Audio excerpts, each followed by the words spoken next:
Assalamualaikum warahmatullahi wabarakatuh. Selamat pagi, salam sejahtera untuk kita semua. Tabib pun, Ya pun. pemirsa Kupas Televisi dimanapun berada, penyebaran COVID-19 varian Omikron menurut pemerintah lebih cepat dari varian Delta.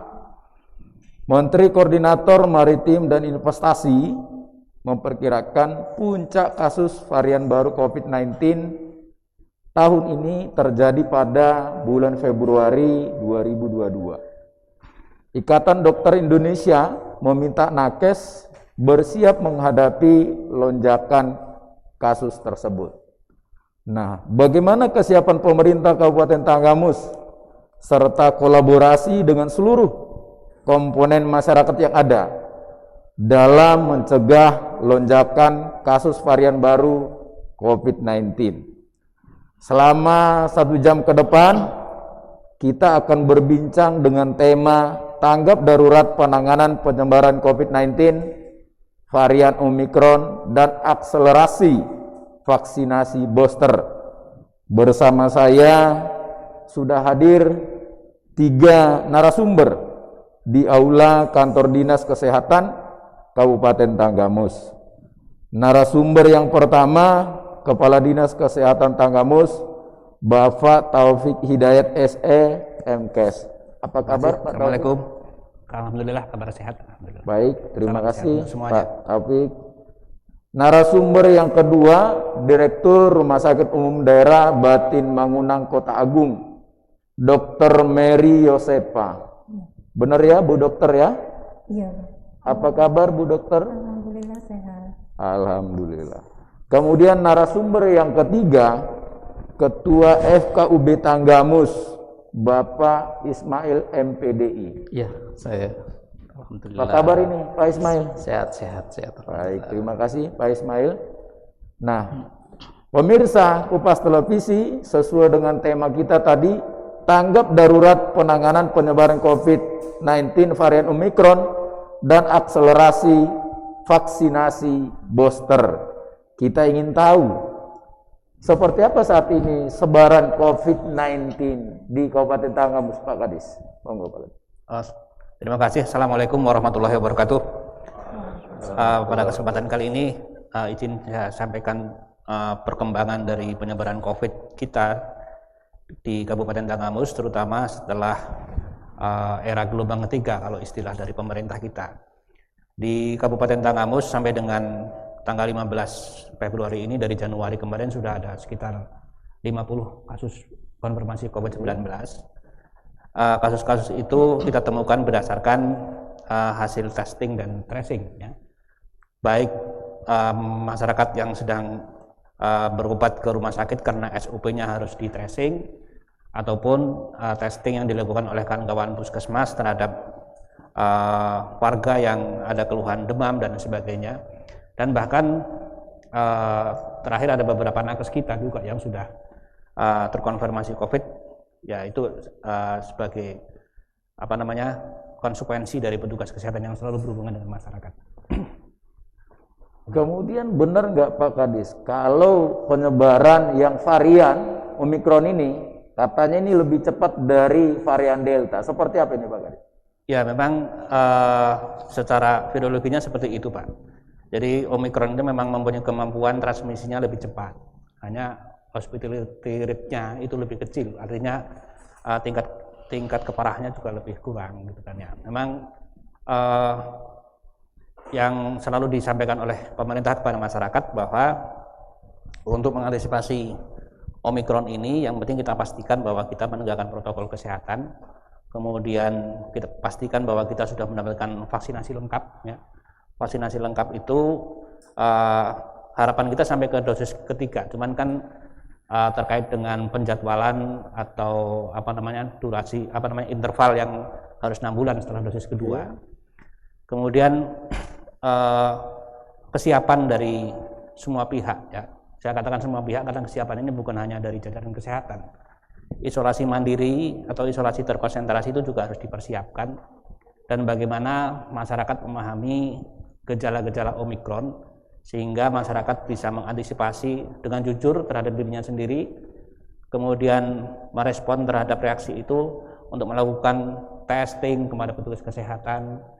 Kemudian petugas kesehatan juga sudah kita edukasi agar untuk masyarakat yang tanpa gejala maupun yang gejala ringan itu agar disarankan untuk isolasi mandiri, secara mandiri, karena memang karakteristik dari Omikron ini apabila kita sudah divaksin, kemudian minum vitamin dan istirahat yang cukup, itu bisa sembuh dengan isolasi mandiri, di samping juga untuk mengurangi hospitality rate-nya, karena tidak semua harus kita rawat di rumah sakit. Itu, Pak. Jadi tidak perlu harus dirawat di rumah sakit ya? Ya, kecuali yang gejalanya sedang atau berat. Bahkan semalam ada Zoom dengan Kementerian Kesehatan, Pak Wamen menyampaikan bahwa untuk komorbid pun juga harus dipilih pada yang severity-nya atau keganasannya terhadap COVID ada kecenderungan meningkat. Jadi tidak semua komorbid juga harus dirawat di rumah sakit, gitu kan ya. Sehingga pemakaian oksigen dan sebagainya bisa kita hemat untuk di rumah sakit. Iya. Sejauh ini sudah ada belum pemerintah Kabupaten Kamus menemukan kasus yang varian Omikron? Oh, jadi Omikron ini tidak semuanya bisa kita identifikasi ya. Jadi ada beberapa kriteria.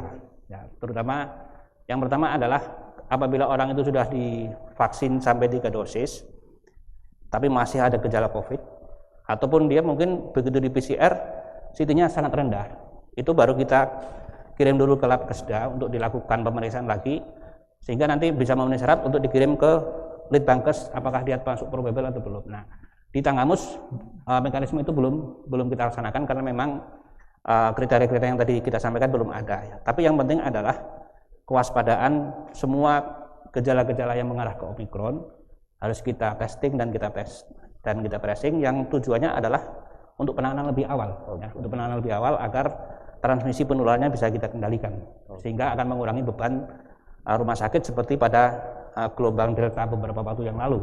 Seperti itu, Pak.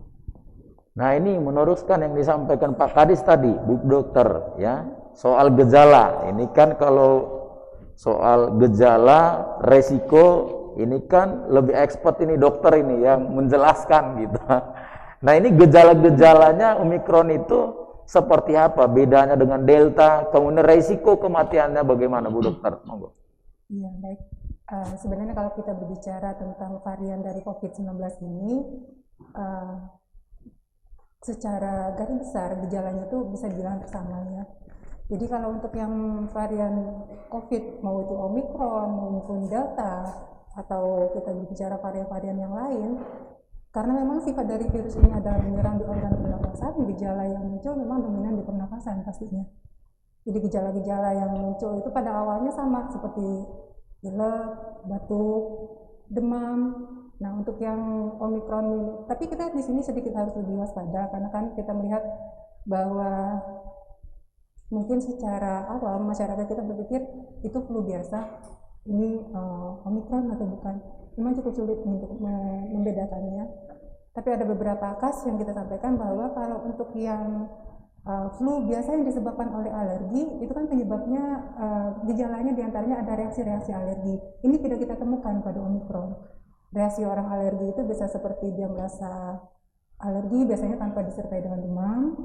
Alergi itu disertai dengan ada rasa gatal, begitu pada daerah mata, reaksi seperti alergi biasanya. Pada Omikron ini tidak terjadi. Jadi kita bedakan secara simpelnya saja. Kalau untuk yang gejala-gejala secara umumnya, varian semua yang COVID ini karena itu tadi yang saya sampaikan menyerang saluran pernapasan, gejala yang paling muncul itu pasti di saluran pernapasan.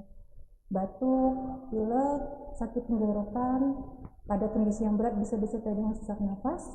Kemudian kalau untuk yang kondisi kritisnya sendiri itu yang kita tidak harapkan, yaitu kalau ada beberapa gejala untuk yang kita antisipasi bahaya dari Omikron itu untuk isolasi mandiri. Tapi ada sedikit keunikan pada Omikron ini, pada beberapa kasus yang sudah ditemukan itu muncul gejala yang agak dominan, itu rasa kelelahan yang sangat itu. Tapi biasanya tanpa default, misalnya kalau kita melihat orang capek kerja lelah, tapi ini dia dengan batuk, pilek, sakit tenggorokan, dan rasa lelah di badannya cukup muncul. Iya. Kalau resikonya ini sendiri, kalau waktu Delta kan itu kan menyeramkan gitu ya, Bu Dokter ya. Kalau yang Omikron sendiri seperti apa, Bu Dokter? Gini, kita untuk melihat bahayanya sendiri kita ketahui kalau virus ini mempunyai kemampuan untuk replikasi. Oke. Nah, kalau kita lihat varian Omikron ini, kemampuan replikasinya itu memang 30 kali lebih kuat, lebih cepat daripada varian Delta. Akan tetapi kalau kita melihat kecepatan replikasinya di parenkim paru, artinya di lapisan paru-paru, itu dia 10 kali lebih lambat dibandingkan dengan varian Delta. Nah, inilah yang mengakibatkan kenapa kita melihat bahwa gejala yang terjadi pada varian Omikron ini lebih ringan dibandingkan dengan gejala yang muncul pada varian Omikron yang lebih rendah dibandingkan dengan varian Delta. Jadi kalau untuk, tapi ini juga tidak semata-mata kita menyatakan bahwa varian Omikron ini lebih ringan dari varian Delta. Tetap ada beberapa faktor lain yang bisa mendukung bagaimana ringan beratnya gejala ini, seperti daya tahan tubuh dari host itu sendiri. Virusnya mungkin tidak terlalu kuat, tapi kalau daya tahan tubuh dari host atau inangnya sendiri lemah, maka tetap aja akan berbahaya bagi si penderita. Tapi walaupun virusnya mempunyai virulensi yang kuat, tapi kalau daya tahan tubuh dari si penderita yang terpapar virus baik itu Omikron atau varian yang lain, maka gejala tidak akan terlalu menonjol. Di sini kita harapkan salah satu perannya itu tadi vaksinasi, mendukung untuk terbentuknya antibodi, melakukan perlawanan terhadap virus. Jadi walaupun terpapar virus, gejalanya tidak akan terlalu berat. Seperti itu. Cara yang paling efektif selain vaksinasi, apalagi Bu Dokter untuk mencegah ya risiko kematian seperti itu karena akibat COVID varian ini? Kalau untuk yang sudah terpapar, kita berbicara untuk yang sudah terpapar virus COVID ini, langkah untuk antisipasi biar tidak menjadi gejala yang berat yang nanti berakhir sampai kematian, sebenarnya sama aja, karena namanya virus kita lawan dengan daya tahan tubuh. Oke. Daya tahan tubuh. Jadi pada saat kan kita di sini sekalian saya menghimbau kepada masyarakat, saat kita sudah merasakan ada gejala, sudah apalagi dengan riwayat kita yakin bahwa kita kontak dengan seseorang yang apakah itu suspek atau probable yang terkena COVID atau varian apapun, itu langkah pemeriksaan lebih cepat akan lebih baik. Saat kita lebih cepat memeriksa, kita pastikan bahwa seorang pasien itu terpapar virus COVID-19 atau varian ini, penanganan akan lebih gampang dan resiko juga pasti lebih kecil. Yang paling berat bagi kami adalah pada saat kami menemukan pasien dengan kondisi di mana datang ke vaskes itu rata-rata dengan kondisi yang sudah berat. Masyarakat datang dengan kondisi mereka pada awalnya mungkin sudah batuk, pilek, sudah mulai ada gejala tenggorokan. Tapi karena salah kaprah itu tadi, yang menganggap itu adalah satu flu biasa, maka langkah penanganannya lebih lambat. Ini secara langsung berpotensi untuk meningkatkan risiko kematian. Karena risiko berjalannya virus menyerang organ secara bertahap, pada kondisi yang lebih berat penanganannya juga lebih berat.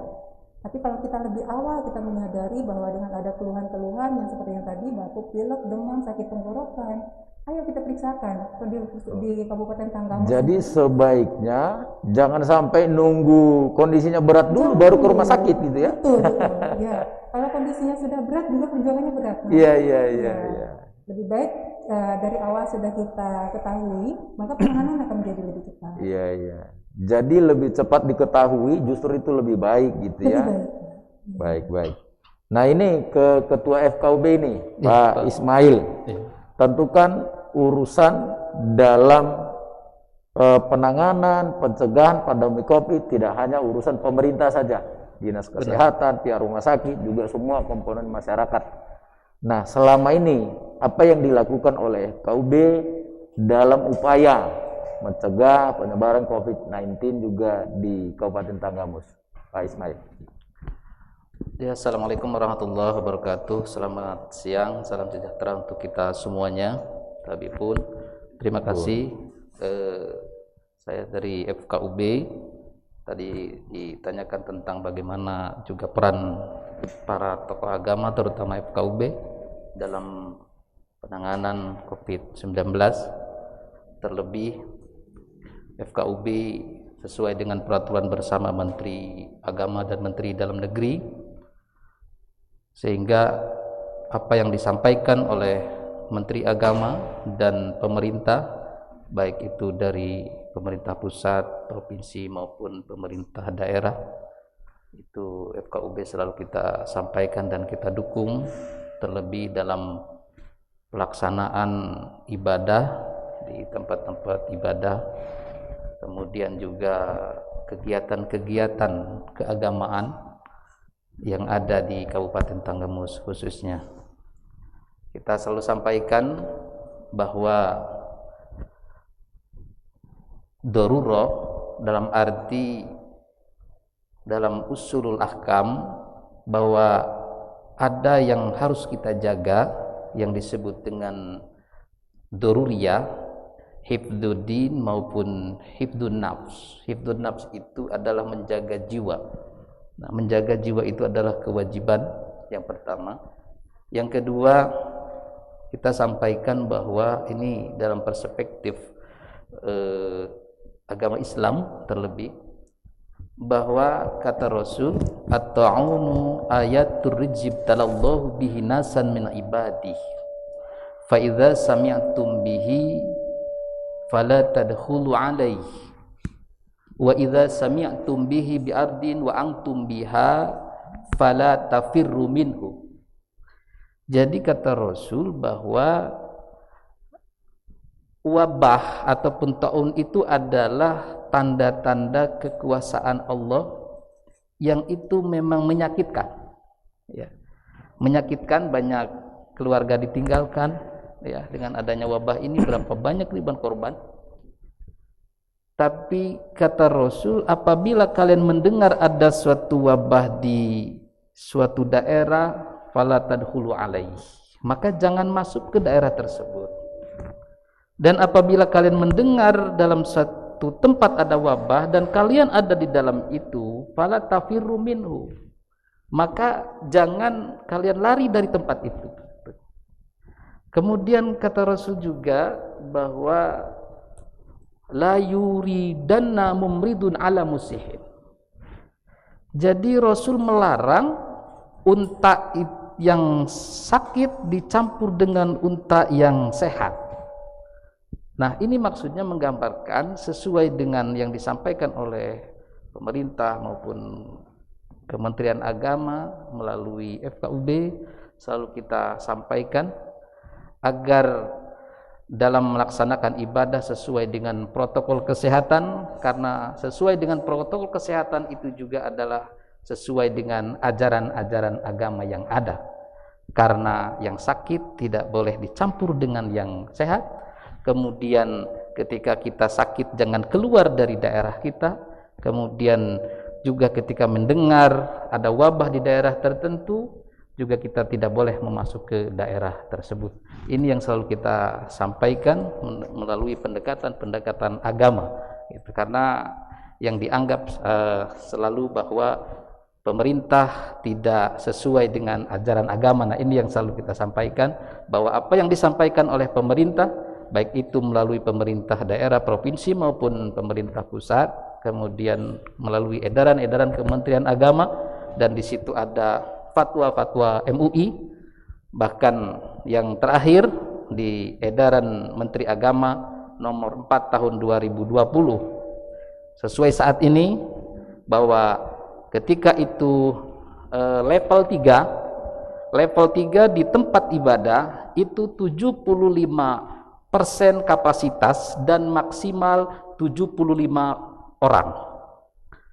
Artinya 75% dari kapasitas dan 75 orang yang ada di situ ketika itu di level 3. Ya. Baik, gini Pak Ismail, ini kan pandemi COVID ini kan sudah sekitar 2 tahun gitu ya.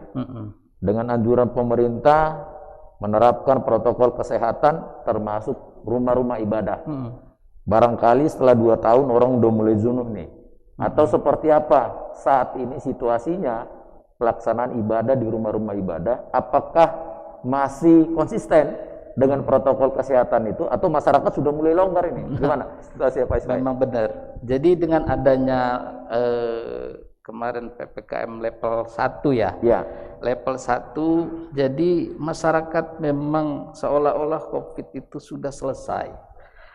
Soalnya kan seperti itu, sehingga tapi tidak semua ya, Iya. tidak semua. Ada di tempat-tempat ibadah yang memang masih baratnya protokol kesehatan, dengan kalau di masjid itu jarak sejadah ya, sejadah itu membawa masing-masing, kemudian ada batas ya 1 meter. Nah, kalau di gereja juga memang kursinya juga dijaga jarak, masih ada yang seperti itu. Tapi juga sudah yang menganggap bahwa sudah biasa lagi gitu ya.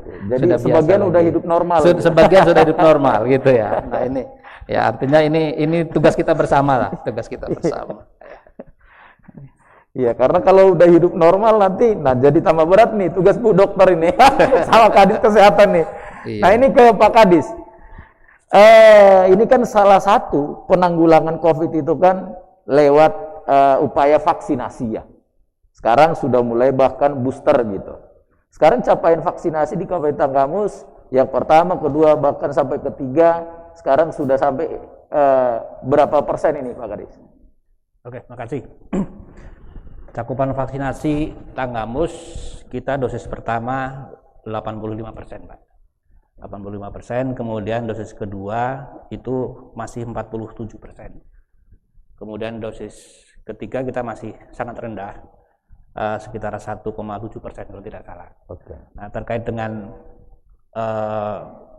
gap antara dosis pertama dengan dosis kedua dan dosis ketiga, itu memang ada beberapa faktor ya, karena memang untuk jenis-jenis vaksin kan mempunyai interval waktu antara dosis pertama dengan dosis kedua. Iya.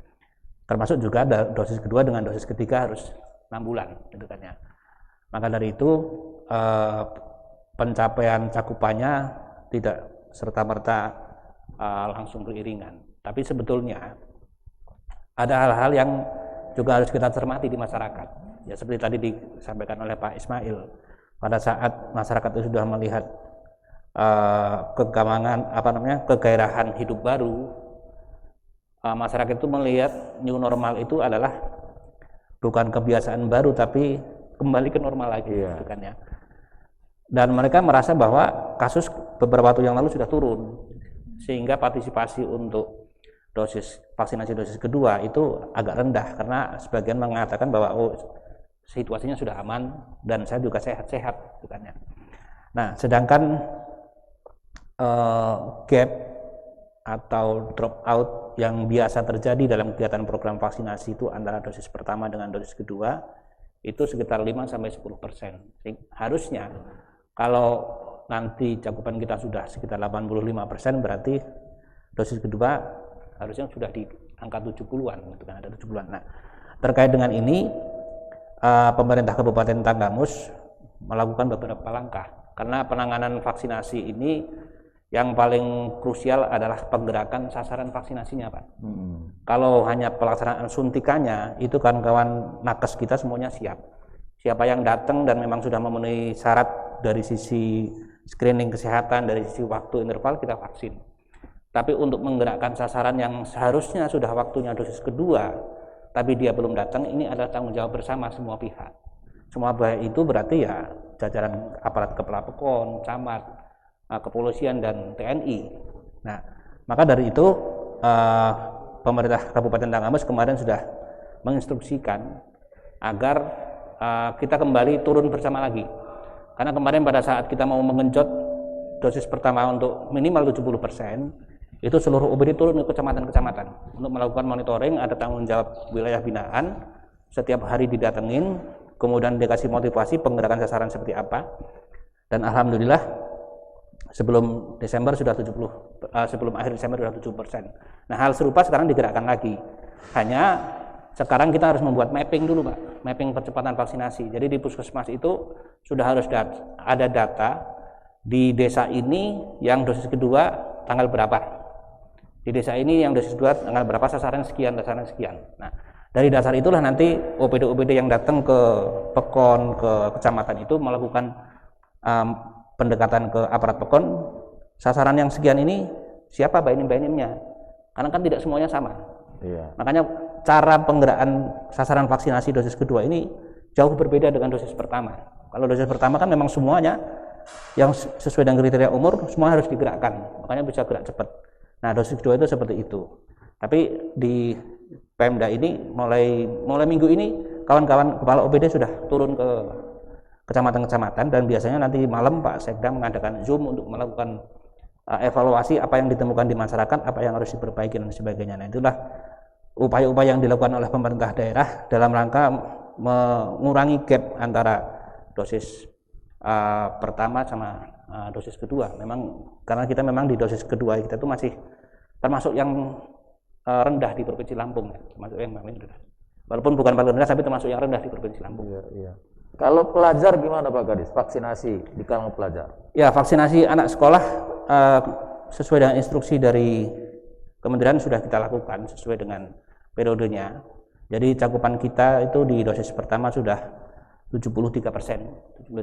Hanya memang di dosis kedua memang ada perlambatan karena memang kita terkendala dengan kemarin begitu ada peningkatan kasus di beberapa tempat, kemudian ada instruksi Mendagri nomor 4 tahun 2022 bahwa kegiatan pembelajaran tatap muka harus sementara dihentikan dulu. Sehingga pelaksanaan vaksinasi dosis berikutnya atau dosis kedua di anak sekolah itu harus kita tunda dulu sampai periode yang sudah ditentukan. Nah, ini menjadi kendalanya di satu sisi ya, di satu sisi pada saat situasinya sesuai dengan prediksi kita mau kita vaksinasi cepat, tapi begitu ada peningkatan kasus ada kebijakan yang bertolak belakang dengan apa yang harus kita lakukan, tapi harus kita sesuaikan karena memang pemberlakuan sesuai dengan surat edaran Bupati tentang pemberhentian belajar tatap muka ini cuma sampai dengan tanggal 22 Februari ini. Jadi nanti setelah itu kegiatan vaksinasi anak sekolah mau kita lanjutkan lagi. Oke. Nah, bicara ini soal percepatan ini kan tidak terlepas mungkin ada beberapa hambatan, kendala-kendala apa yang dialami dalam hal upaya percepatan vaksinasi Pak Kadis? Ya, tadi sekilas sudah saya sampaikan. Sebetulnya kendala dalam percepatan vaksinasi yang paling krusial adalah di penggerakan sasarannya. Ya, di penggerakan sasaran. Kalau kita mengacu kepada waktu optimisme kita untuk sampai ke 70%, itu penggerakan sasaran dilakukan oleh semua pihak ya. Jadi aparat kecamatan, TNI, Polri, kemudian kepala OPD turun sampai ke pekon-pekon, sampai ke desa-desa, sampai pendataan siapa orang-orang yang belum divaksin, kemudian diarahkan ke tempat pelaksanaan vaksinasi pada saat itu. Nah, itu yang menjadi kendala. Karena kalau dari sisi tenaga, kalau ketersediaan vaksinnya sendiri, Pak Kadis? Ketersediaan vaksin sekarang kita sudah berlebih. Nah, jadi beberapa waktu yang lalu memang pernah kita sampaikan vaksin kita agak kurang distribusinya. Tapi setelah kebijakan dari pusat bahwa di Jawa Bali ternyata memang cakupan vaksinnya sudah di batas ambang batas aman, kemudian kebijakannya diarahkan keluar Jawa Bali, distribusi vaksin ke Provinsi Lampung termasuk provinsi yang lain di luar Jawa itu sudah lebih dari cukup. Berarti kalau ketersediaan vaksin cukup, beberapa organisasi yang ada di Tangerang seperti Sumpah FKUB bolehkah mengajukan kuota vaksin dengan Dinas Kesehatan gitu, atau seperti apa mekanismenya gitu? Ya, ada organisasi yang ini menyelenggarakan kegiatan vaksinasi. Ya, pada prinsipnya kami menerima partisipasi dari semua pihak ya. Bukan hanya dari FKUB, bahkan dari organisasi sosial, organisasi politik dan sebagainya. Prinsipnya adalah yang penting mereka ikut membantu menggerakkan sasarannya. Vaskesnya tetap dari kita, ya kan? Vaksinator tetap dari kita, vaksinnya juga dari kita. Hanya mereka membantu menggerakkan sasaran karena memang tugas berat itu adalah di dalam penggerakan sasarannya. Iya, kalau bicara menggerakkan sasaran ini kan FKUB ini sasarannya semua umat ini. Ya. Jadi berarti boleh mengajukan gitu Pak Ismail, ya, biar lebih cepat percepatan vaksinasi di Kabupaten Tanggamus kan. Kemudian nih Bu Dokter, seberapa efektif ya vaksin ini dalam upaya penanggulangan pandemi COVID ini, Bu Dokter? Kalau kita berbicara tentang efektivitas vaksin, seperti yang sudah saya sampaikan tadi, vaksin kita sampaikan tidak memberi jaminan bahwa seseorang tidak akan terpapar COVID. Akan tetapi dengan pelaksanaan vaksin, artinya kita sudah memancing untuk pembentukan antibodi di dalam tubuh masyarakat kita ini. pada saat terpapar pun, maka gejala yang muncul itu akan jauh lebih ringan dibandingkan dengan yang tidak divaksin. Untuk efikasinya sendiri itu berbeda-beda, dari setiap varian vaksin itu berbeda. Ada yang ada di kisaran 50, 60, sampai 80, 90% pun ada untuk efikasinya. Jadi tergantung dari jenis vaksinnya. Tapi yang kita harapkan sebenarnya itu tadi, bahwa dengan vaksinasi, karena virus ini kan tidak bisa kita hindari. Kalau barang terlihat enak, kita melihat ada batu besar, kita hindari, kita nggak kena. Tapi ini adalah sesuatu yang tidak berwujud. Nah, jadi satu-satunya kita usahakan untuk proteksi dari dalam badan diri kita sendiri. Proteksi yang utama adalah dengan vaksin. Vaksin kita membentuk antibodi kekebalan yang ada di dalam tubuh, saat bertemu dengan virus, tubuh akan memberikan perlawanan. Sehingga gejala yang muncul juga tidak menjadi lebih berat. Jadi perlu kita dorong semua masyarakat kita supaya semua vaksin, gitu ya, supaya semua sehat. Gitu. Supaya semua sehat. Baik, ini Pak Kadis, tadi kan dari pemerintah pusat menyatakan ada kemungkinan puncak seperti varian Omikron ini nanti di akhir Februari tahun ini. Ini kan sudah pertengahan gitu. Ya. Bagaimana kesiapan Pemda Tanggamus sendiri dalam upaya mengantisipasi ketika hal-hal yang buruk itu terjadi? Seperti apa kesiapan termasuk fasilitas kesehatan dan tenaga medis kita sendiri, Pak Kadis? Oke, terima kasih. Jadi terkait dengan puncak kasus, ya, walaupun statementnya dari pusat itu tidak berlaku sama untuk semua daerah, Pak. Ya. Tidak berlaku sama untuk semua daerah. Semalam Pak Menteri Kesehatan dalam Zoom juga menyampaikan bahwa kasus-kasus puncak yang diprediksi di akhir Februari itu hanya ada di sekitar 6 provinsi yang disebutkan oleh Pak Menteri, karena memang waktu itu eskalasi dari kasusnya memang luar biasa. Tapi kasus puncak untuk di daerah di luar 6 provinsi itu diprediksi sekitar 2-3 minggu setelah itu. Sehingga kemungkinan nanti di Lampung kasus puncaknya bukan berarti di akhir Februari, atau mungkin kita setelah akhir Februari seolah-olah kita udah aman, belum seperti itu. Dan di Lampung sendiri pun kasus yang harian yang dilaporkan itu belum melewati puncak kasus Delta. Jadi kasus Delta di Provinsi Lampung dulu pernah mencapai angka di 720-an. Di Lampung ini yang setelah ada Omikron ini, setelah ada gelombang 3 ini paling tinggi baru 400 sekian. Nah, terkait dengan kesiapan itu, semua pemerintah daerah melalui instruksi dari gubernur sudah diinstruksikan. Pertama, kita untuk memperkuat protokol kesehatan, kemudian memastikan bahwa sasaran vaksin itu bisa tervaksinasi semua. Ya. Kemudian kalau dari sisi kesehatan kita harus memperkuat lagi 3T-nya, ya, jadi testing, tracing, dan treatment. Nah, terkait dengan protokol kesehatan ini tidak mudah, Pak, karena yang bisa kita lihat sekarang di masyarakat, bahkan kalau Bapak jalan-jalan ke pasar tradisional itu hanya berapa persen yang memakai masker. Bahkan Pak Jokowi sendiri pada saat instruksinya melalui Zoom meeting pada saat itu sangat ditekankan protokol kesehatan yang harus diperhatikan adalah penggunaan maskernya, ya kan? Karena memang masker ini tergantung dari niat kita. Apabila memang niat kita itu tidak akan menularkan dan tidak ada potensi penularan, ya kita pakai masker. Tapi kalau niat kita itu seolah-olah kita sudah aman, dibuka Pak masker itu, gitu kan ya. Dan di Tanggamus juga sudah diagendakan adanya operasi justisia di beberapa tempat-tempat keramaian, kemudian ya termasuk di pasar tradisional. Jadi bupati, wakil bupati, Forkopimda dan beberapa OPD dibagi ke beberapa tempat itu untuk melakukan operasi justisi, tapi dalam konteks bukan untuk memberikan sanksi, tapi untuk memberikan peringatan dan sekaligus membagikan masker bagi mereka-mereka yang belum menggunakan masker. Hanya ya walau alam setelah itu apakah maskernya dipakai lagi atau tidak, tapi harapan kita itu sebagai sinyal bahwa sekarang kita harus pakai masker lagi, harus pakai masker lagi. Dan pemantauan itu memang, ya makanya sekarang yang harus diperkuat adalah edukasinya. Bagaimana protokol kesehatan khususnya penggunaan masker itu bisa dipatuhi oleh semua orang, oleh semua orang. Kemudian yang tadi itu kita diskusikan, bagaimana memastikan bahwa sasaran yang harusnya terjadwal divaksinasi itu harus tervaksin. Nah ini kan juga menjadi pembelajaran kita untuk kawan-kawan jajaran kesehatan. Jadi interval waktu yang antara dosis pertama dengan dosis kedua Di situ kan memang dituliskan minimal 28 hari, ada yang minimal 3 minggu, 8 minggu dan sebagainya. Tapi kalau intervalnya itu ternyata sudah melebihi dari 6 bulan, itu berarti harus diulang lagi dari vaksin pertama. Nah, makanya ini kan berarti harus ada yang kita push lagi.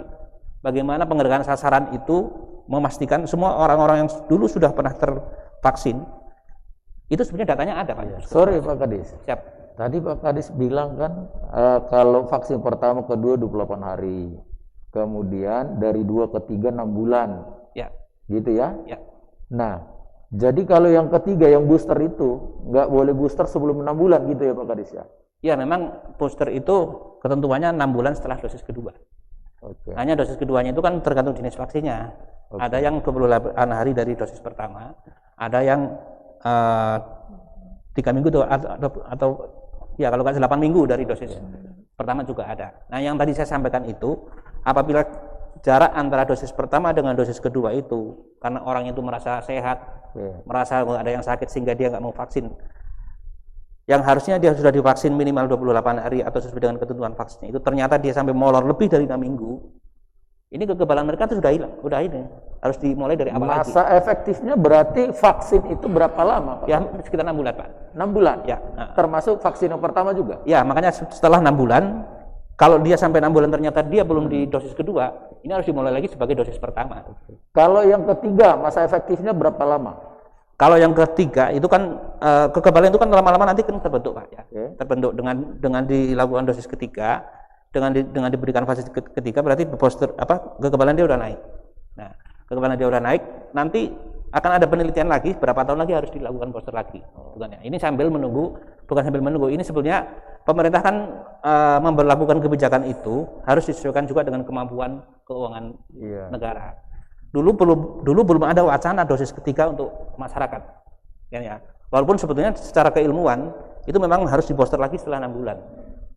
Tapi kenapa pemerintah dulu belum menyampaikan itu? Karena memang kesiapan anggaran untuk membeli vaksin dosis ketiga belum tersedia. Pada saat pemerintah sudah siap, diinstruksikan semua orang harus divaksinasi dosis ketiga. Pada saat instruksi dosis ketiga, pemerintah dulu pertama kali diutamakan adalah kelompok yang rentan, lansia dan sebagainya. Tapi begitu sudah melihat bahwa interval dan percepatan kenaikan kasusnya juga signifikan, sehingga ya semua yang sudah waktunya harus divaksinasi. Artinya nanti pelaksanaan ini kan COVID ini kan pemerintah belajar, menganalisa, kemudian juga baru memberikan keputusan sambil berjalan, gitu kan ya. Sambil berjalan dievaluasi terus. Karena belum pernah ada pandemi seperti ini beberapa ratus tahun yang dulu, sehingga belum ada referensinya. Makanya pemerintah sambil mempelajari, menganalisa, kemudian mengambil keputusan. Makanya yang kadang-kadang sering kita lihat ada keputusan yang selalu berubah. Nambah ini lagi, nambah ini lagi dan sebagainya. Ya karena pemerintah juga sambil meneliti. Kenapa harus diteliti? Karena itu untuk keselamatan masyarakat, gitu kan ya. Berarti ada kemungkinan setelah vaksin ketiga tidak menutup kemungkinan ada lagi keempat dan seterusnya gitu Pak Kadis. Ya kita analogkan dengan vaksinasi misalkan kayak campak misalkan. Campak itu kan biasanya harus diulang lagi di umur berapa tahun, gitu kan ya. Nah, itu melalui penelitian dulu, gitu kan ya. Hanya memang sekarang belum bisa diekspos. Kita selesaikan dulu lah yang di depan mata. Kita jangan berpikir dulu yang jauh-jauh dulu. Yang di depan mata aja cakupan vaksinasi dosis booster kita masih sangat rendah. Itu yang harus kita kejar. Karena ada juga begini Bu Dokter, itu termasuk di media sosial ramai itu, ya kan? Ada varian Delta, ada Omicron, kata besok ada lagi Politron katanya gitu kan. Nah, mungkin bisa dijelaskan soal virus ini, apakah memang dia seperti apa sehingga namanya kok berubah terus gitu? Apakah dia katanya bermutasi terus atau seperti apa penjelasan ilmiahnya gitu Bu Dokter?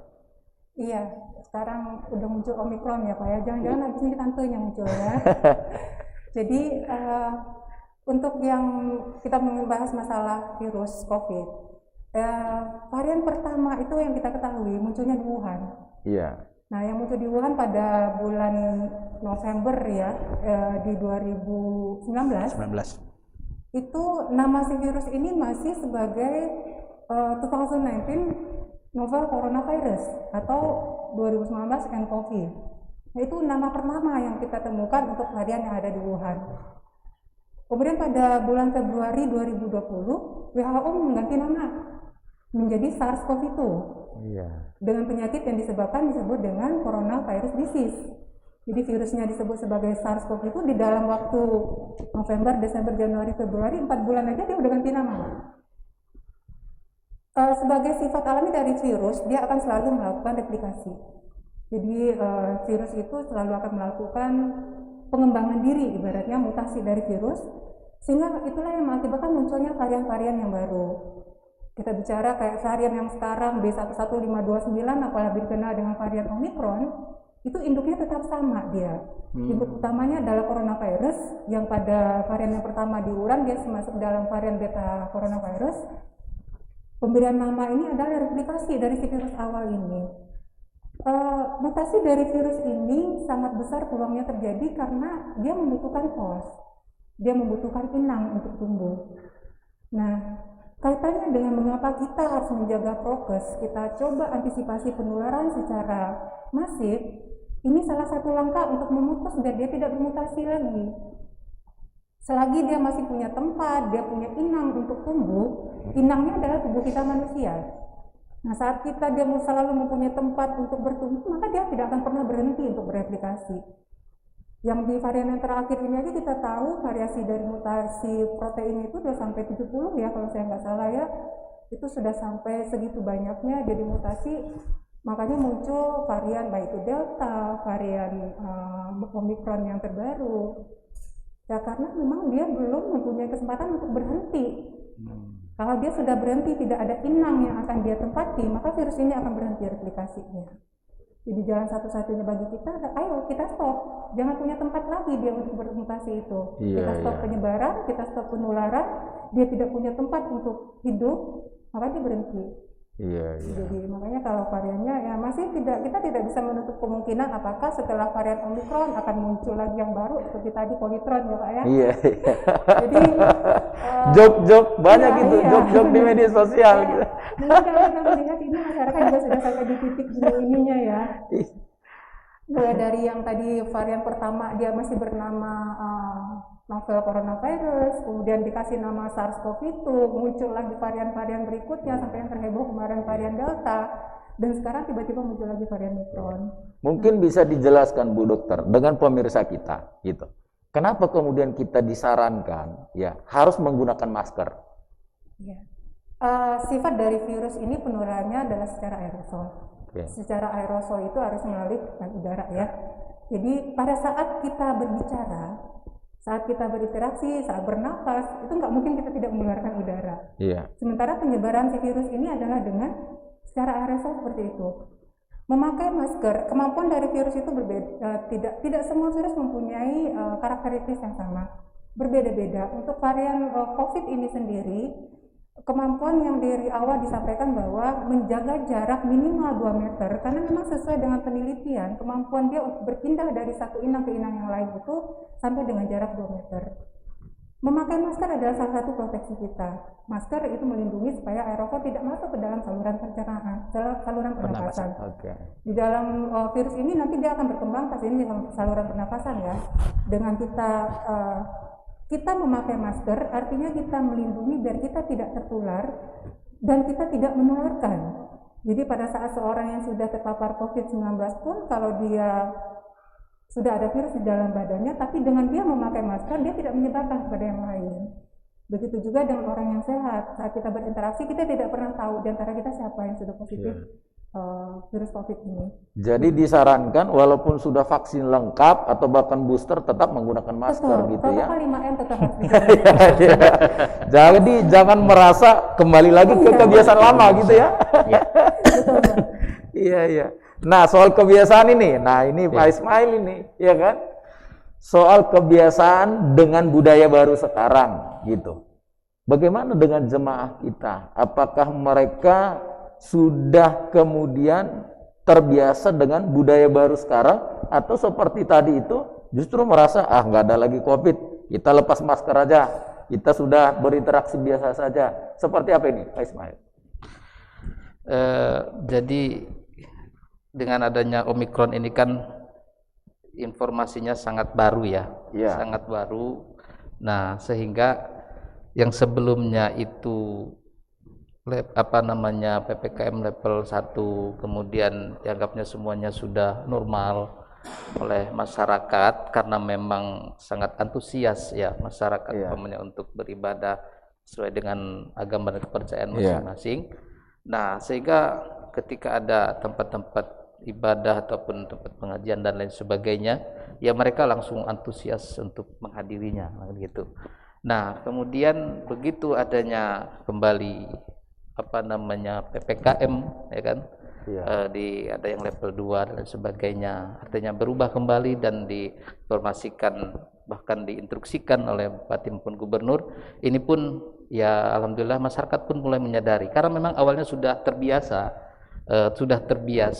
bagaimana dengan protokol kesehatan dan bagaimana dengan adanya COVID ataupun corona sebelumnya kan gitu kan. Jadi Tapi sudah tidak kaget kemudian lagi. Beda sempat dengan longgar sebelumnya. lagi gitu. Ya kan? Iya gitu. Artinya ini kembali kepada tugas ya, tugas dari semua instansi, semua para tokoh agama untuk kembali menyampaikan tadi ya, menyampaikan kembali bahwa corona ataupun yang sekarang dikatakan Omikron itu belum selesai ya.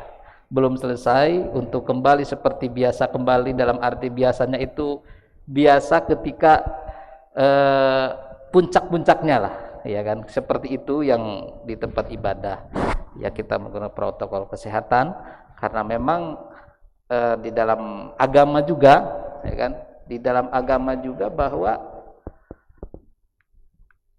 menjaga kesehatan itu adalah suatu kewajiban dan dalam kaidah itu malayutimul wajib illa bihi fahuwa wajib. Sesuatu itu apabila karena sesuatu itu menjadi wajib maka sesuatu itu menjadi wajib dalam arti tidak bisa melaksanakan kewajiban apabila tanpa sesuatu maka sesuatu itu menjadi wajib kan gitu.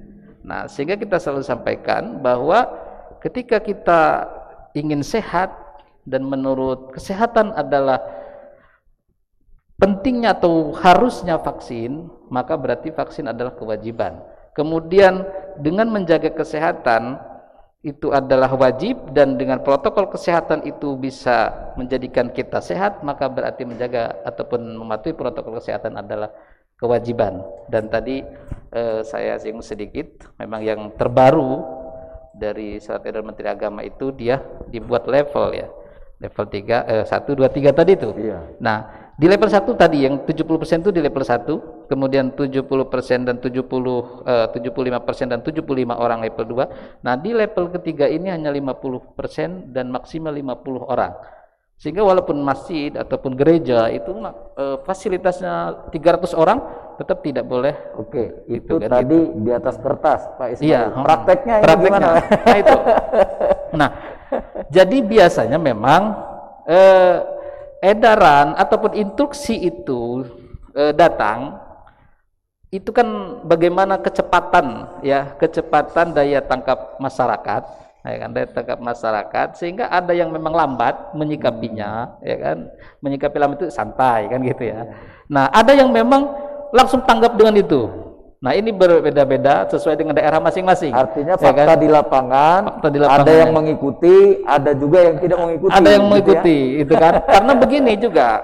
Jadi para tokoh agama atau umat itu Iya. ada yang memang dia nurutnya dengan para tokoh agama, Iya. tapi juga ada yang dia nurutnya juga dengan aparat umpamanya atau dengan satgas. Ini kan berbeda-beda pendekatannya. Iya, Ya, iya, itu iya. pendekatannya berbeda-beda. Sehingga dari semua unsur, semua lini memang harus bekerja sama bagaimana pendekatannya. Iya, Ya kan? iya. Jadi semuanya itu bekerja sama gitu maksudnya itu. Jadi memang perlu bersama-sama bekerja, Berkolaborasi. Pak, ya. berkolaborasi gitu. Kemudian Pak Ismail soal ini, soal bagaimana respon dari masyarakat kita terkait dengan upaya pemerintah dalam penanggulangan COVID ini lewat percepatan vaksinasi. Bagaimana respon dari jemaah kita terkait dengan program vaksinasi?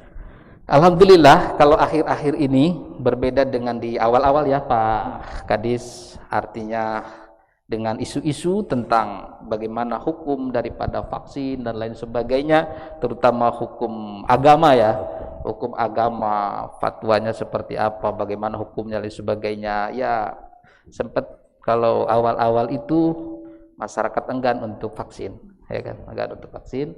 Tapi begitu terus pemerintah daerah dengan semua unsur memberikan pemahaman-pemahaman, ya, pemahaman-pemahaman tentang pentingnya vaksin, ya, sehingga alhamdulillah masyarakat itu sekarang begitu diumumkan bahwa di tempat ini ada vaksin, mereka dengan sendirinya datang. Nah, berbeda dengan dari awal, ya, dari awal. Nah, yang padahal selalu kita sampaikan bahwa vaksin halal kalau itu umpamanya fatwanya baik itu dari pembuatan dan sebagainya dinyatakan halal, berarti itu harus digunakan. Ketika itu umpamanya yang diisukan bahwa haram, tapi ketika vaksin kesediaannya berkurang dan harus itu yang digunakan, malah yutimul wajib ila bihi fahuwa wajib tadi itu, maka itu dikatakan boleh digunakan. Ad-darurah tubihul mahdzurah, karena darurat itu membolehkan hal yang dilarang ketika itu kesediaannya kurang, kan seperti itu yang terjadi. Sehingga alhamdulillah masyarakat ataupun umat semua agama menerima untuk vaksin. Tinggal paling vaksin yang ketiga, ya, yang ketiga memang yang belum lah. Tapi masih ada nggak ditemukan kasus Pak Ismail itu masyarakat yang anti terhadap vaksin?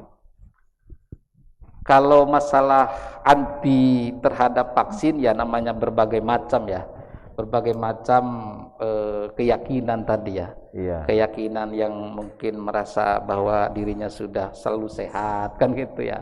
Yang sudah selalu sehat, sudah tidak akan terkena penyakit. Kemudian yang mungkin ya kadang-kadang terlalu keyakinannya bahwa semuanya itu adalah izin Tuhan, kira-kira gitu, ya. Izin Tuhan. Padahal hidup, memang mati, maut urusan Tuhan. Urusan Tuhan, kan gitu. Kan gitu, ya kan. Nah, jadi tapi secara slogannya kan begini. Kalau umpamanya udah nggak usah vaksin, kamu sehat, ataupun udahlah kamu sehat itu kan penyakit itu karena Allah, udah ini kan gitu umpamanya. Nah, begitu kita sodorkan makanan, ya sudah nggak usah makan, kamu insya Allah kenyang. Kayaknya nggak mau juga. Artinya itu ada bagian daripada syariat, ya. Cara namanya, ya kan. Cara kita bagaimana supaya kita sehat, kan gitu. Tapi ya namanya masyarakat, ya. Pola pikir, pemahaman itu ya berbeda-beda, ya kan. Nah, ini ya tugas kita bersama, ya, untuk memberikan pengertian-pengertian, ya kan, tentang pentingnya menjaga kesehatan. Yang padahal kalaupun para tokoh agama memahami, ya kan, ada di dalam ta'lim itu innal muallima wat tabiba kilahuma la yansihani idza huma lam yukrama, bahwa innal muallima wat tabib, sesungguhnya muallim itu adalah guru, ya, wat tabib dan dokter, ya.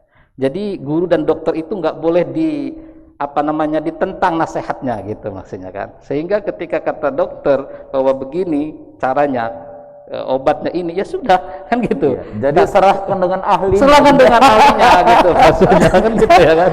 Gitu. Jangan keilmuannya urusan kedokteran, kita tidak punya keilmuan ke situ, tapi kita mau mengomentari sesuai dengan ahlinya, kan. Nah, mumpung kita di sini diskusi nih, ya, Pak Ismail kan sebagai ketua FKUB, ya, kita ditonton dengan pemirsa kita. Pak Ismail sekaligus juga mungkin bisa memberikan himbauan dengan masyarakat kita kaitan dengan bagaimana kita melakukan percepatan vaksinasi di Kabupaten Tanggamus. Silakan, Pak Ismail. Ya, terima kasih bahwa saya atas nama FKUB menyampaikan kepada masyarakat, kepada umat seluruh agama di Kabupaten Tanggamus khususnya, mari kita dukung program pemerintah dalam percepatan vaksinasi, dan kita sampaikan kepada seluruh jamaah di tempat kita masing-masing, apabila jamaah atau masyarakat ada yang belum vaksin, untuk segera vaksin demi kesehatan kita bersama, karena sehatnya kita juga membuat sehatnya orang lain, karena COVID ini adalah menyebar. Apabila kita sehat, maka insya Allah akan menyehatkan orang lain, dan apabila kita sakit, berarti kita sudah membuat orang lain sakit karena penyebaran daripada kita. Ini yang saya sampaikan, mudah-mudahan kita bekerja sama dari seluruh umat, dari seluruh lapisan masyarakat agar percepatan vaksin yang kita harapkan bersama, ya, bukan hanya pemerintah daerah, tapi yang kita harapkan bersama bisa berjalan dengan baik, dan terlebih mudah-mudahan COVID-19 yang sekarang dinamakan Omikron agar secepatnya hilang dari muka bumi ini, dan juga kita bisa bekerja, bisa beribadah dengan baik, dan juga bisa melaksanakan aktivitas dengan sebaik-baiknya. Amin. Jadi dengan vaksinasi ini kita bisa hidup normal dengan kenormalan baru. Kenormalan gitu ya, baru. Ismail ya. Ya. Kemudian soal target vaksin ini, Pak Kadis. Target vaksin ya. Bagaimana target pemerintah Kabupaten Tanggamus ya dalam upaya percepatan vaksinasi ini tahun 2022 ini? Baik. Target vaksinnya ya. Ya. Target vaksinnya sebetulnya kita kalau sudah berbicara angka 85 itu bukan berarti kita sudah herd immunity ya. Yeah. Karena memang sasaran yang kita patok untuk Tanggamus itu ya itu sudah perkiraan kalau itu tercapai semua baru herd immunity. Herd immunity tapi untuk dosis pertama dan dosis kedua. Jadi memang kalau kita berbicara target, kalau boleh saya katakan kita masih jauh dari keberhasilan. Makanya perlu kerjasama semua pihak ya, baik jajaran pemerintah daerah maupun organisasi-organisasi yang lain untuk mengejar sasaran vaksinasi. Daerah mana yang sekarang ini paling susah dijangkau ini, Pak Kadis? Ya sebetulnya hampir semua bervariasi, Pak ya. Kita tidak mengatakan daerah A atau daerah B karena semua berawal dari persepsi masyarakat bagaimana mensikapi new normal itu tadi itu. Jadi pada saat masyarakat merasa bahwa kasusnya sudah rendah, kemudian juga merasa sehat-sehat, kemudian pada saat untuk dimobilisasi vaksinasi dosis berikutnya itu sudah mulai susah. Jadi hampir sama di semua tempat ya, hampir sama di semua tempat. Karena Kabupaten Tanggamus ini kan ada beberapa juga penduduknya di pulau. Ya. Nah, seperti Pulau Tabuan. Karena geografis Tanggamus ini ya juga ada itu tadi beberapa yang tinggal di daerah kepulauan. Nah, itu seperti apa Pak Kadis? Bahkan kalau yang daerah-daerah yang terkonsentrasi itu ada perhatian khusus Pak ya. Jadi pada saat pelaksanaan vaksinasi di Pulau Tabuhan kebetulan bahkan pimpinan kita juga bisa langsung ke sana. Ibu Bupati, kemudian untuk jadwal vaksinasi dosis kedua yang akan dijadwalkan di akhir Februari nanti itu rencananya Bapak Wakil Bupati, kemudian Pak Dandim dan dari Forkopimda yang lain juga akan hadir ke sana untuk pelaksanaan vaksinasi dosis kedua. Artinya ada kepastian, justru ada kepastian terhadap pencapaian target. Bahkan kalau kita melihat di Pulau Tabuhan yang penduduknya 6 ribuan itu 4 ribu itu kemarin sudah hampir divaksinasi ya. Jadi akan bahkan lebih terkonsentrasi. Yang susah itu kan adalah di daerah-daerah yang di luar kepulauan ini, mereka dengan mobilisasi yang sangat tinggi dengan alasan yang ada di umbulan dan sebagainya atau melaksanakan bisnis dan sebagainya, sehingga pada saat penjadwalan vaksinasi itu mereka lebih mementingkan untuk keperluan ekonominya gitu kan. Makanya pemerintah daerah selalu membuat strategi bagaimana daerah-daerah yang sulit itu dipastikan untuk terakses untuk vaksinasi. Kemudian Pak Kadis, kalau kemarin waktu baru-baru pandemi COVID termasuk varian Delta kemarin, semua pasien yang di rumah sakit itu kan pembiayaan ditanggung oleh pemerintah. Kalau sekarang ini yang Omikron masih enggak gitu? Ya sekarang kita belum berbicara Omikron ya. Karena memang konfirmasi Omikron itu kan tadi saya katakan melalui proses yang panjang. Tapi semua kasus COVID yang dengan gejala-gejala yang memenuhi syarat untuk dirawat di rumah sakit itu semua tetap mendapatkan masih ditanggung pemerintah. Dari pemerintah. Hanya memang kan sekarang dibatasi untuk gejala-gejala yang berat, ya, gejala-gejala yang berat dengan komorbid dan sebagainya. Tapi ketika mereka datang ke fasilitas kesehatan atau ke rumah sakit tetap dilayani gitu ya. Dilayani, ya. Baik. Nah ini Bu Dokter, orang ini hampir 2 tahun ini kan lalu bicara COVID gitu. Sementara ya penyakit ini kan bukan COVID aja. Apalagi seperti sekarang ini musim hujan, DBD gitu kan. Apa sekarang penyakit yang perlu diwaspadai selain COVID, Bu Dokter? Kalau kita berbicara penyakit yang bersifat seperti ini pandemi, artinya kalau untuk COVID kan sudah jelas ya ini pandemi, tapi di luar itu ada penyakit-penyakit yang kalau bahasa umumnya kita sebut sebagai musiman. Iya. Nah, penyakit-penyakit musiman ini yang seperti pada saat ini yang cukup tinggi juga kejadian di rumah sakit adalah DBD. Nah, untuk antisipasi masalah penyakit lain ini kami kita tahu bahwa fasilitas rujukan untuk fasilitas kesehatan lanjutan yang ada di Kabupaten Tanggamus yang milik pemerintah daerah adalah satu-satunya RSUD Batimaunan. Oke. Artinya kami walaupun kami sebagai rumah sakit rujukan untuk COVID di Kabupaten Tanggamus, kami juga tidak bisa menyampingkan hak masyarakat untuk mendapatkan pelayanan yang lain. Tapi nggak dicampur ya Bu? Tidak. Ada ruang isolasi. Nanti DBD-nya sembuh, COVID-nya datang gitu. Iya, itu dibedakan. Tempat perawatan dibedakan. Sekarang berapa kasus Bu DBD di Tanggamus? Kalau data kasus DBD-nya mungkin yang lebih tahu dari Dinas Kesehatan. Oke. Iya, tapi kalau untuk di gambaran di RSUD sekarang kami masih merawat baik itu di ruangan kelas penyakit dalam. Sekarang tengah merawat juga yang DBD. Masih ada kasus DBD. Ada berapa kasus Pak Kadis DBD Tanggamus? Ya, memang DBD itu identik dengan musim hujan, Pak ya. Iya. Dan musim hujan itu biasanya naiknya mulai dari akhir tahun, kemudian di puncak-puncaknya nanti di Maret biasanya. Oke. Di Kabupaten Tanggamus tahun ini aja sudah ada sekitar 83 ya, 83 atau 82. 83. Ya, jadi Positif DBD. ya positif DBD.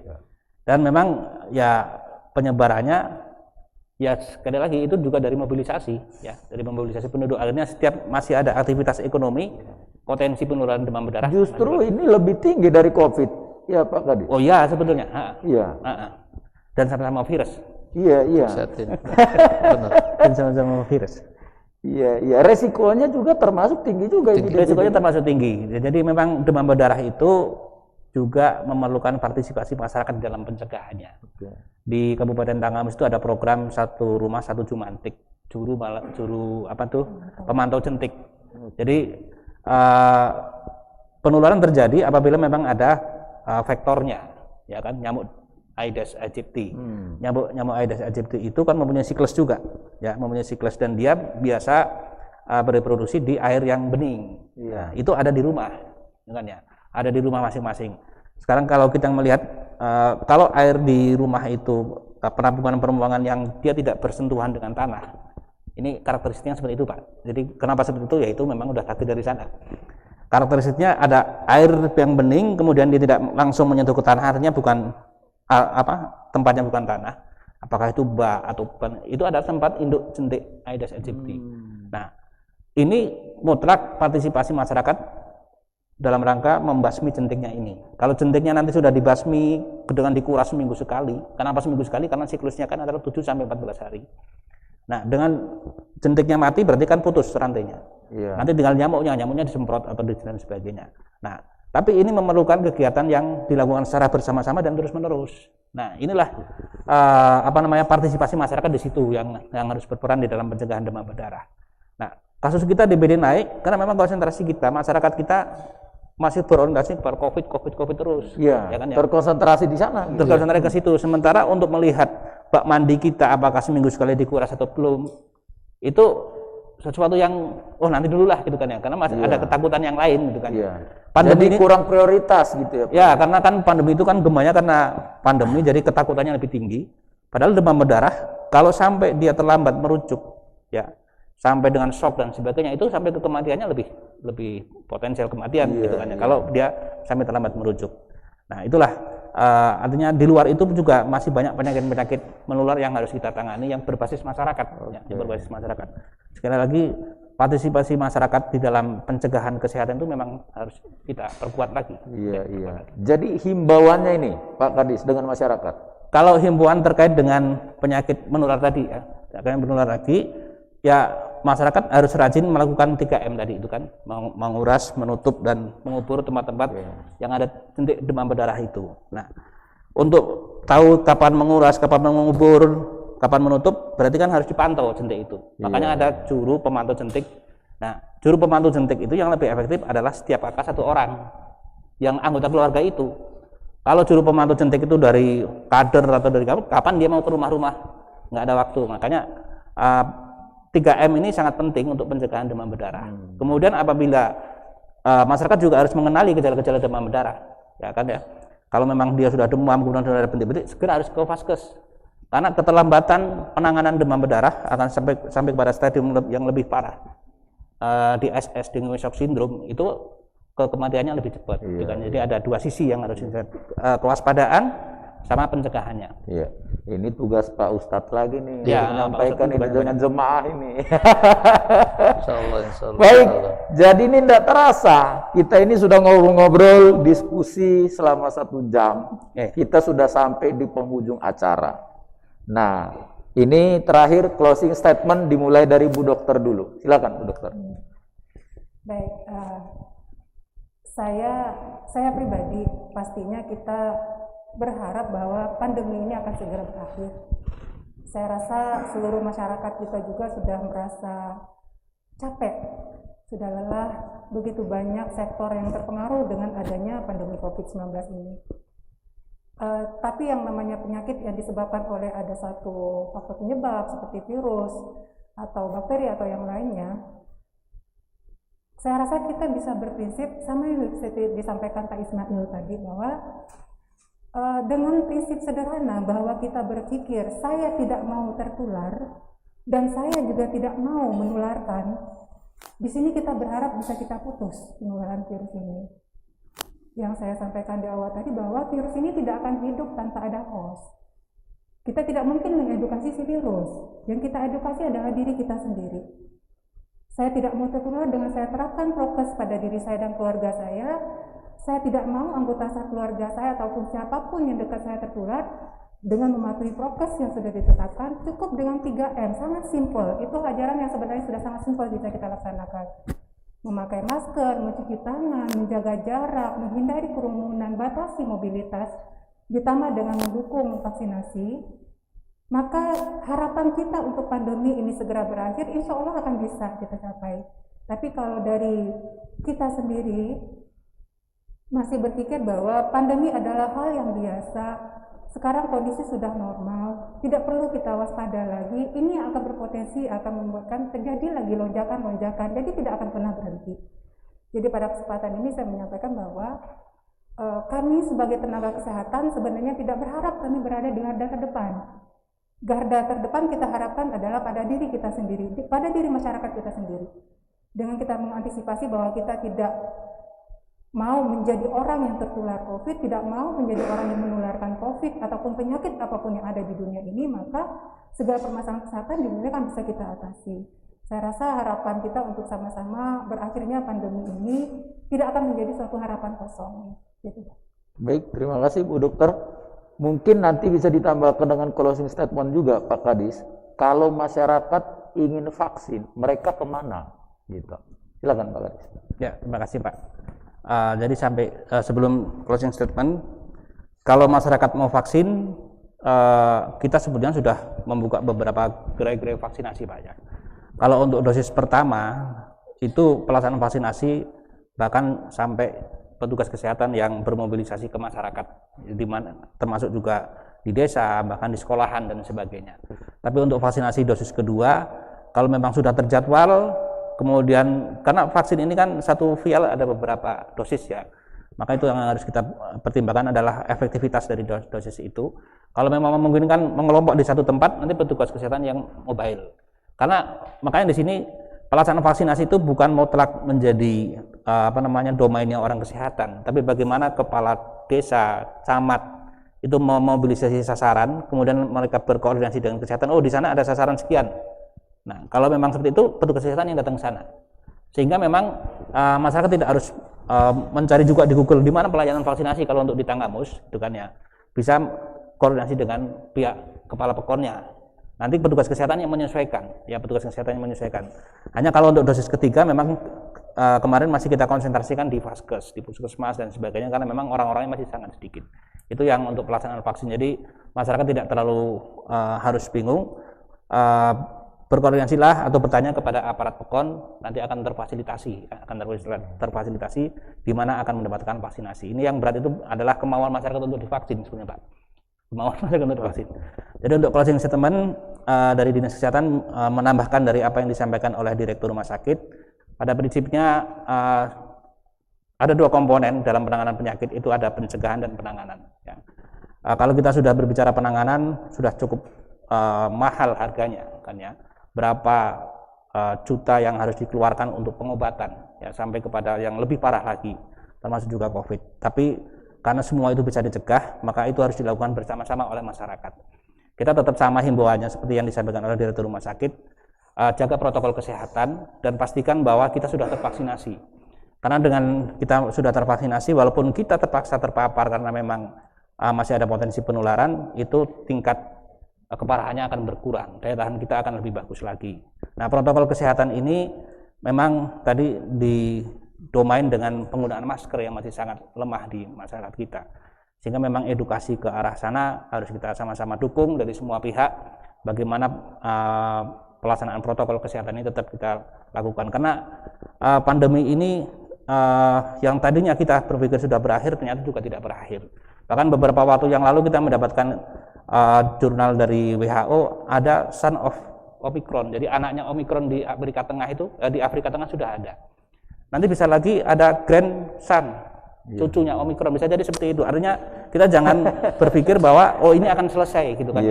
Bahkan kalau ahli-ahli epidemiologi berharap ini nanti begitu pandemi terkendali, tapi juga harus ada aman dan terkendali. Kalau hanya terkendali tapi belum aman terkendali, ini belum enak. Kalau sudah aman terkendali, ini akan menjadi pandemi biasa, epidemi akan menjadi epidemi. Kalau udah epidemi, berarti nanti masyarakat akan memperlakukan virus itu seperti kita kena flu biasa. Kita sakit, kita berobat, istirahat dan sebagainya. Jadi tidak menimbulkan ketakutan yang berlebihan. Jadi makanya sekali lagi tegakkan protokol kesehatan terutama masker. Kemudian sama-sama kita kasih tahu apabila ada gejala-gejala yang mengarah kepada COVID, segera untuk menghubungi petugas kesehatan. Karena di masing-masing desa itu ada posko COVID tingkat desa, yang di situ ada sinergitas antara petugas kesehatan, aparat PEKON, Babinsa dan Babin Kapitmas. Kemudian orang-orang yang habis melakukan perjalanan itu agar segera melapor ke petugas kesehatan untuk dilakukan testing, ya kan? Kita tidak tahu dari Jakarta, kemudian di sana juga ketemu orang yang barusan dari luar negeri dan sebagainya. Harus kita lakukan testing. Apabila memang itu positif, berarti harus isolasi. Isolasi bisa isolasi mandiri kalau tidak ada gejala atau gejala ringan, atau dirujuk ke rumah sakit. Artinya bahwa kewaspadaan ini harus kita lakukan di semua level, ya, di semua level. Orang-orang yang demam, orang-orang yang dari perjalanan. Nah, ini adalah faktor kejujuran. Nah, kalau sudah berbicara kejujuran, mungkin Pak Ismail nanti lebih domain untuk memberikan closing statement-nya, karena memang kepedulian kita terhadap diri sendiri, itu yang tadi disampaikan oleh Direktur, itu akan sangat berpengaruh terhadap kesehatan orang-orang yang ada di sekitar kita. Terima kasih, Pak. Iya. Baik, terima kasih. Nah, terakhir ini Pak Ismail. Iya, silakan terima Pak. kasih. Iya.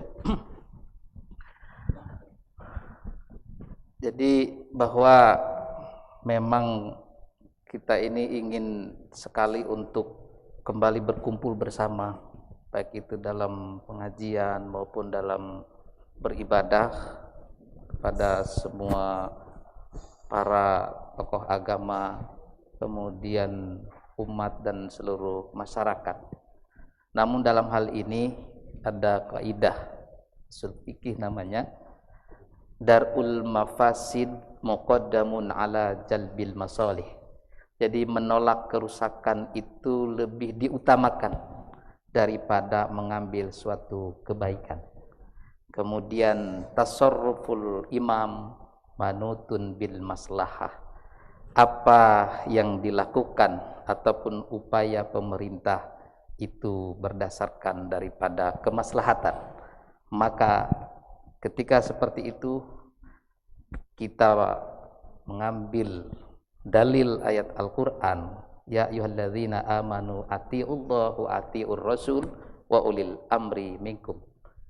Wahai orang-orang yang beriman, taatlah kepada Allah, taatlah kepada Rasul, dan taatlah kepada pemerintah.